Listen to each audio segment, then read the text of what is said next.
মেলা থেকে তাল পাতার এক বাঁশি কিনে এনেছি।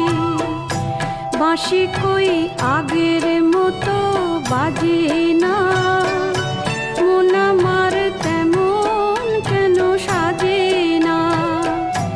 তবে কি ছেলেবেলা অনেক দূরে ফেলে এসেছি।